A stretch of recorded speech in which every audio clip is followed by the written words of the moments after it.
यह सहजीवन रेसिडेंसी कल्याणपूर्व है। कुछ दिन पहले यह सोसाइटी के 250 फ्लैट धारक और इलेक्शन के समय में वोट मांगने आए हो तो आपने हमारे प्रश्न के बारे में क्या क्या सहयोग किया, इसका भी आत्मचिंतन करो।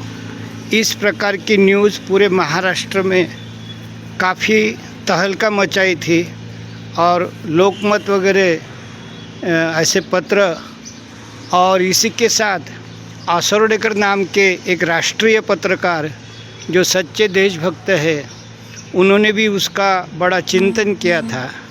तो इसी को साथ में पकड़े हुए ये जो क्लिप है, इस सीनियर सिटीज़न सोसाइटी के लोगों ने एक अच्छी बातें सुनी है। और आओ हम भारत माता के स्तर पर ये जो 11% सीनियर सिटीजन है, ये बोझ नहीं है, ये समाज सेवा राष्ट्र निर्माण में एक अच्छा सहयोग दे सकते हैं। और इसीलिए इस क्लिप का उद्देश्य राष्ट्रीय पॉलिसी बनाने के हेतु किया है। हमारे पास सीनियर सिटीज़न कैडर में नितिन करीर जैसे मुख्य सचिव है जो ट्रकों से किताबें पढ़ते हैं। और ऐसे लोग अगर इस पॉलिसी को अच्छी तरह से बनाएंगे तो देश के निर्माण में सीनियर सिटीज़न का अच्छा योगदान हो सकता है। वो भारत माता पर बोझ नहीं, एक नवनिर्माण में उनका अच्छा सहयोग हो सकता है। इसी के साथ मैं छोटा सा विश्लेषण रोकता हूँ और सीनियर सिटीज़न के साथ जो बातें की है वो यहाँ आपको बताता हूँ। हो गई कि 4-5 साल पहले द्रौपदी मुर्मू मैडम नई राष्ट्रपति बनी और वो जो पहले राष्ट्रपति थे वो रिटायर हो गए। तो मुझे लगा ये बहुत दुखी होंगे, चिंतित होंगे कि मेरा राष्ट्रपति पद गया, मुझे फिर राष्ट्रपति बनाओ। लेकिन दोनों बड़े शांत थे और उन्होंने राष्ट्र के नाम क्या संदेश दिया कि हमको 2047 की तरफ देखना चाहिए, एक बलशाली भारत बनाने का है। और हमारे मोदी जी हमेशा कहते हैं कि सबका साथ सबका विकास, क्योंकि मैं भी सरकारी अधिकारी था, जैसे हमारे बच्चे हमारा, ये सच्ची बात है। तो इसलिए हम क्या बोलते हैं, तुम्हारा बेटा बड़ा अच्छा है, क्योंकि हमारा बेटा नालायक रहता है। तो इसी तरह मोदी जी जो है जनता को क्यों अपील करते हैं, क्योंकि वो बेचारी अपने राजा का आदेश, अपने प्रजा का आदेश मान के अपना अपना सहयोग देती है, जो भी हो। तो मुझे भी पहले लगा भाई हम तो आम लोग हैं, हमें क्या इसके लेन देन। लेकिन मेरा एक स्वभाव है भारत माता के ऊपर जान कुर्बान कर देना।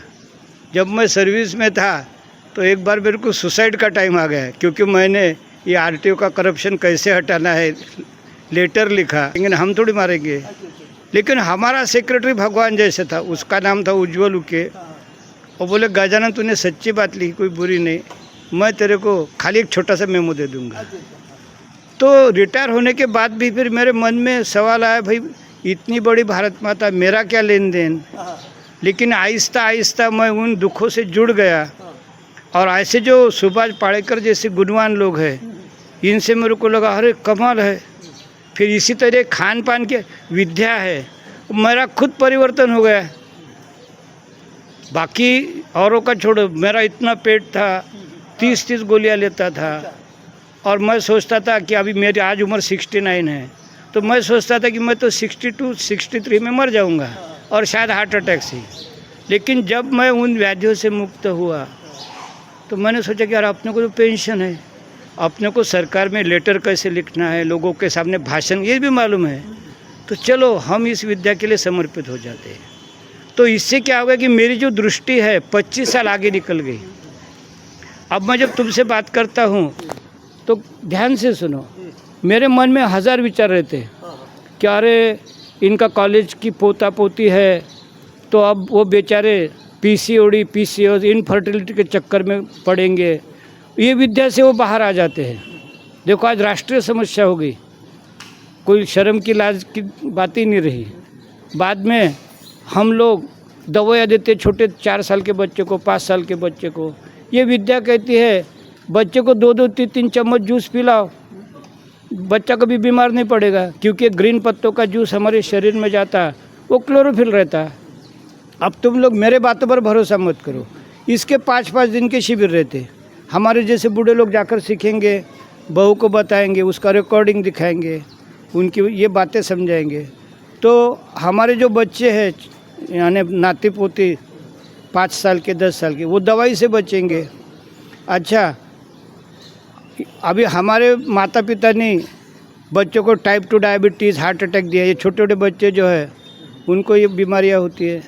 जब हम सर्विस पे लगते हैं और हमको बहुत खाने को मिलता है यार, इसका बोलो कैंटीन का, करप्शन का, खाते जाते और फिर हमारा पेट कब बढ़ जाता है और कब बीपी, शुगर, डायबिटीज़, थायराइड लगता पता ही नहीं चलता। ये कवर हो जाता है। और ये जो बूढ़े लोगों का मैंने तुमको क्लिप ही सुनाया, तो इस तरह से मैं ये सत्संग से लेकर तो मुख्यमंत्री इन सब के तक प्रयास करता हूँ। और मैंने ये सोसाइटी में जवान लोगों के साथ बहुत बातें करने की कोशिश की, लेकिन वो तो हमको टाइम नहीं, हमको गुंडों से झगड़ने के लिए टाइम है, हमको हज़ारों मीटिंग लेने के लिए टाइम है। तो फिर और मज़े की बात है कि इनके आशीर्वाद से, ये खेमराज भाई और इनके बाजू में, इनको 8-10 दिन पहले मैंने पोस्टर लाए थे, बोले भाई क्या है, तो मैंने इनका बहुत ये किया कि मैं बोला तुमको नहीं समझता। तो फिर मेरे को लज्जा आ गई, और ये जब मेरे पोती के सालगिरह में तो मैं और लज्जित हो गया। तो इसलिए आज सबको ये 2-2 पोस्टर मैंने दिए। इसमें मेरा नंबर भी है 877, यानी तुमने, और ये पोस्टर व्हाट्सएप पर भी डाल रहा है। तुम पूरे महाराष्ट्र में, पूरे भारत में सगे संबंधियों को भेज दो। ये क्लिप भी मैं आपको भेजूंगा। तो इसी के साथ तुम्हें क्या क्या लगा, तुम्हारे मन की बात 1 मिनट 2 मिनट में बता सकते हैं। तुम्हारे मन में क्या है इसको कमेंट। बहुत अच्छा है। तुम्हाला काय वाटतं, तुम्हें क्या लगता है? वाह काका, आपने पहले भी एक बार समझाया था हम लोग को बराबर। पोस्टर में डाल के। उसके बाद से आपका हमेशा ये इच्छा होती है कि आपको सुने। नहीं, मेरा प्रश्न नहीं सुनने, मुझे क्या है, सुनने से ये होता है कि भाई आप कोई भी चीज़ बताओगे तो हमारे बराबर।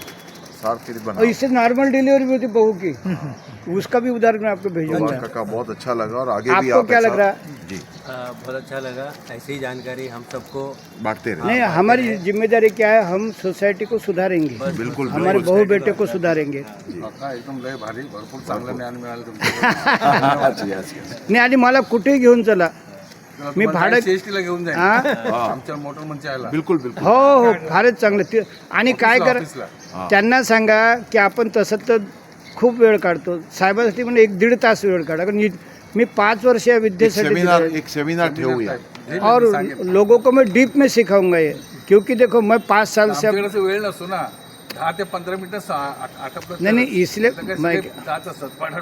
मैं क्या बोला, इसलिए कोई फंक्शन रहता 26 जनवरी, कोई पूजा। तुम्हाला काय वाटतं, तुम्हें क्या लगता है? हमको बहुत अच्छा लगता है। उम्र होने के बाद में ये सब सिस्टम तो बहुत जरूरी है। हाँ, ये इसलिए मैंने, ताकि क्या है, बुढ़ापा जो है आदमी का अच्छा से निकले। इसका मैं इंग्लिश ट्रांसलेशन भी भेजूंगा जल्दी। तो क्या लगता है? हर महीने एक बार आप सेमिनार करो। नहीं, वो हम कोशिश क्या राय है? हमारी भी वही राय है। मराठीत सांगू शकता, मराठीमध्ये स्त्रियांना म्हणजे योग्य दिशा दाखवणं तुमचं कर्तव्य आहे, कारण आम्ही पुरुष लोक स्त्रियांशी मर्यादा सोडून बोलू शकत हां, नाही। बरोबर। छान आहे, सांगितलं, व्यवस्थित सांगितलं। तुम्हें क्या लगता है? अच्छा लगा चलो, मुझे बड़ी खुशी हो गई। तुमचा आभार। नहीं, आभार के लिए काम नहीं करते। नाही खरोखर माहिती नाही. दिलीबद्दल